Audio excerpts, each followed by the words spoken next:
बच्चों नमस्कार। आज हमारा टॉपिक है व्याकरण। व्याकरण टॉपिक है, उसमें हमने आपको छंद पढ़ा है। छंद की परिभाषा, कविता को पढ़ने से आनंद मिलने वाले स्वाद को हम रस कहते हैं। भरत मुनि के अनुसार, एक कवि हैं, उनके अनुसार विभाव, अनुभाव, व्यभिचारी भाव के संयोग से रस की उत्पत्ति होती है। आप देखिए रस के अंग, विभाव में दो पार्ट हैं, आलंबन और उद्दीपन। अनुभाव चार होते हैं, कायिक, सात्विक, वाचिक और तामसिक। स्थायी भाव 9 होते हैं, वो देखिए इस प्रकार हैं। रस का नाम श्रृंगार रस। श्रृंगार रस के 2 भाग होते हैं, संयोग श्रृंगार और वियोग श्रृंगार।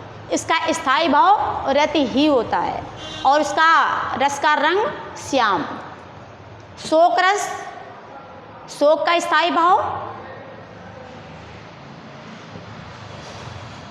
शोक का स्थायी भाव कपोल, इसका रंग है श्वेत। क्रोध रस, क्रोध का स्थायी भाव रौद्र, इसका स्थायी भाव है लाल। वीर रस का स्थायी भाव हास रस का रंग है सफ़ेद। भयानक रस का स्थायी भाव भय, इसका स्थायी रंग है काला। शांत रस, इसका स्थायी भाव विस्मय। और वात्सल रस, इसका स्थायी भाव वात्सलता। विभत्स रस, इसका स्थायी भाव जुगुप्सा, इसका रंग है नीला। अद्भुत रस, इसका स्थायी भाव आश्चर्य, इसका रंग है पीला।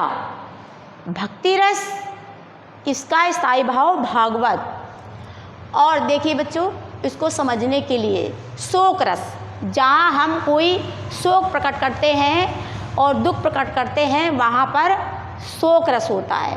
क्रोध रस, जब हमें बहुत क्रोध आता है, वहाँ पर क्रोध रस होता है। वीर रस, जब उत्साह बढ़ाते हैं और वीर रस की कविताएं होती हैं, वहाँ पर वीर रस होता है। भय, किसी चीज़ को देखकर हम डर जाते हैं या भय मान जाते हैं, वहाँ पर भय रस होता है।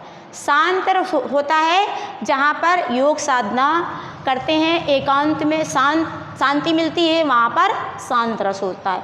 वात्सल, माँ बेटे का प्रेम होता है, इसका वत्सलता है।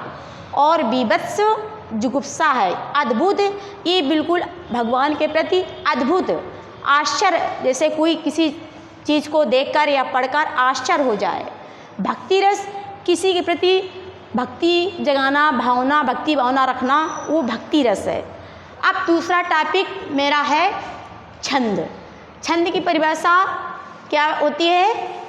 जहाँ वर्ण, मात्रा, छंद, लय, तुक, गति, यति से बनी हुई रचना को हम छंद कहते हैं। छंद के भेद, छंद के 3 भेद होते हैं, मात्रिक छंद, वर्णिक छंद और उभया छंद। अब मात्रिक छंद में जहाँ पर देखिए, जहाँ पर मात्राओं की प्रधानता होती है, वहाँ पर मात्रिक छंद होती है। ये 3 होते हैं। जैसे देखिए अर्ध सममात्रिक छंद, इसमें अर्ध सममात्रिक छंद में क्या क्या आएगा? दोहा, ऊ से उल्लाला, सो से सोरठा और वा से परवय। समझ में आया? सममात्रिक छंद में 3 छंद आएंगे, चौपाई, हरगीतिका और रोला। विषम मात्रिक छंद में संयुक्ता छंद है, इसमें सभी छंद आ जाते हैं। और देखिए वर्णिक छंद में जहाँ पर हम वर्णों की प्रधानता होती है, वहाँ पर वर्णिक छंद होते हैं। इसके बाद हम अगला टॉपिक कल पढ़ाएंगे।